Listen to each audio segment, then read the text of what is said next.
Over the years, I've watched incredibly smart people completely destroy themselves. In business, but especially in the stock market. And it happens more often than you might think. Take 1994, for example. A group of brilliant Ivy League-educated Wall Street professionals came together to start a hedge fund. Two of them were Nobel Prize winners. Everyone thought, this is going to be a success story, no question about it. And at first, it was. At their peak, this fund controlled over $1 trillion worth of derivatives. Yes, $1 trillion. But within just 4 years, it all collapsed. And not just a little.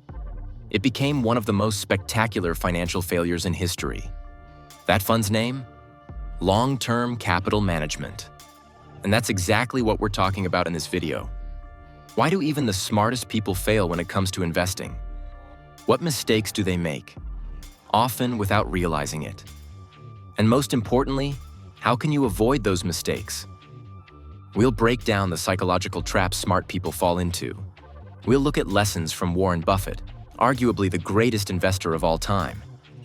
And we'll uncover why being too smart can actually work against you in the world of investing. Let's start with a simple image. Imagine you're a skilled mountain biker. You know the trail by heart. The sun is shining. The wind is at your back. Everything feels perfect. You speed through curves, dodge rocks, and fly over the terrain. You feel unstoppable.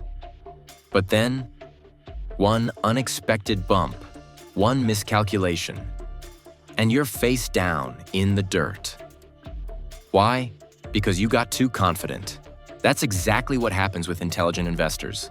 When their investments are doing well, it's not just their portfolio that grows. It's their confidence. And that confidence quickly turns into overconfidence. Overconfident investors start taking bigger risks.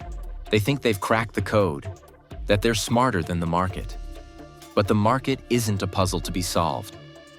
It's a wild animal. Unpredictable. Often irrational. Charlie Munger, Warren Buffett's longtime partner, had a great quote for this. To the man with only a hammer, every problem looks like a nail. In other words, smart people often rely so heavily on their intelligence or one skill set that they try to apply it to every situation, even when it's not appropriate. So how do you avoid falling into that overconfidence trap? Warren Buffett tells a story that changed him forever.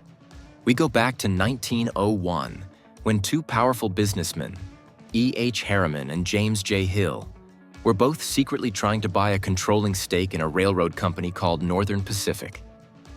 Unbeknownst to each other, they each bought more than 50% of the company's shares. Obviously, that doesn't work. Two people can't each own a majority. What followed was total chaos. On one day, the stock of Northern Pacific shot from $170 to over $1,000. In a single day, panic gripped the entire market. Everything collapsed. And at the top of the newspaper the next day was a tragic story. A brewer from Troy, New York, had thrown himself into a vat of boiling beer. He had gotten a margin call and lost everything. Buffett said, "I never want to be the guy who ends up in a vat of hot beer." That moment taught him that even a rational, structured market can turn into pure madness, and that emotions, fear, greed, overconfidence, are stronger than any formula. To keep himself grounded, Buffett hangs newspaper clippings on his office wall. Headlines from days when markets collapsed. Not to scare himself, but as a reminder that anything can happen. One of his most powerful tools for staying sane? The concept of the circle of competence.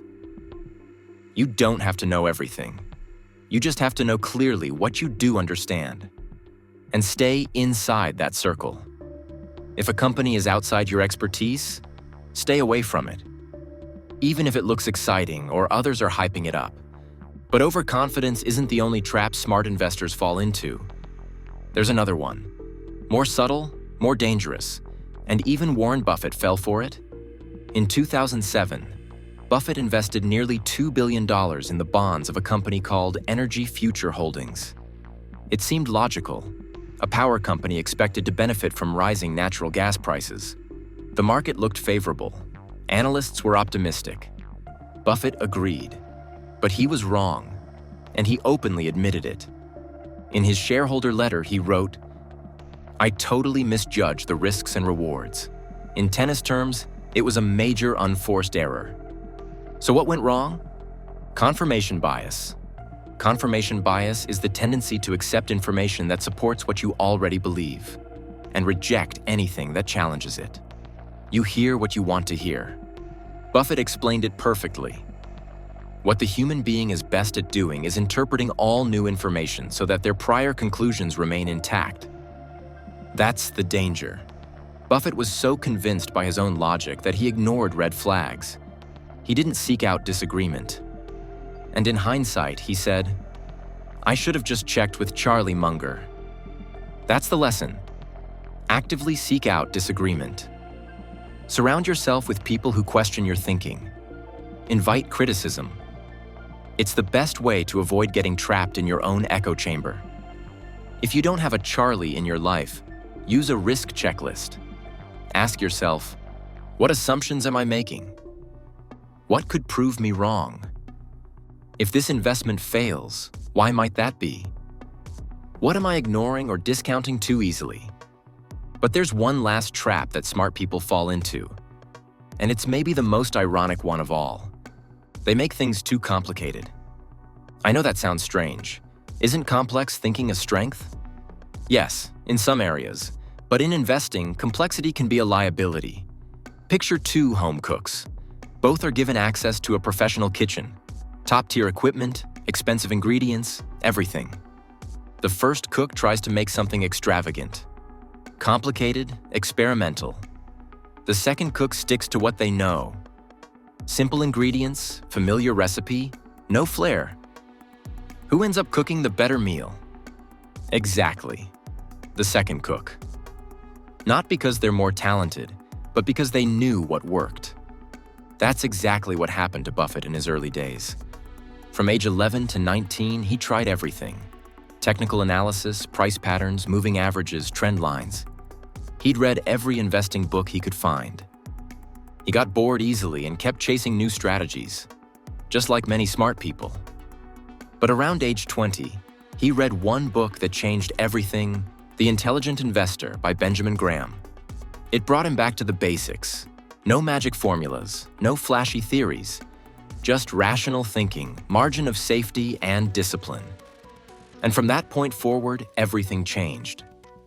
A lot of smart investors underestimate the power of simplicity. They assume the harder something is to understand, the better it must be. But investing isn't about being clever. It's about being consistent.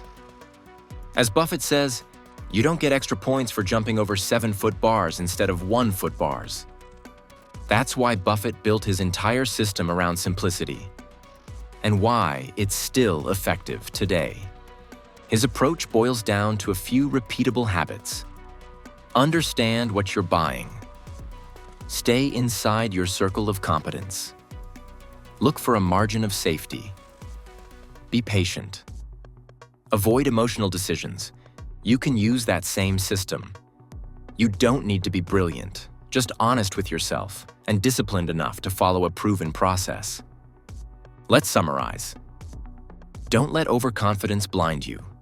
Even the best can fall when they think they're invincible. Beware of confirmation bias. Always challenge your own beliefs. Don't overcomplicate things. The best investing strategies are often the simplest. And here's the key insight. Investing is not an IQ test. It's a test of character. If you want to learn more about Warren Buffett's simple but powerful system and the 7 questions he uses to decide whether or not to invest in a company, check out the next video. I break it down step by step so you can apply the same thinking to your own portfolio.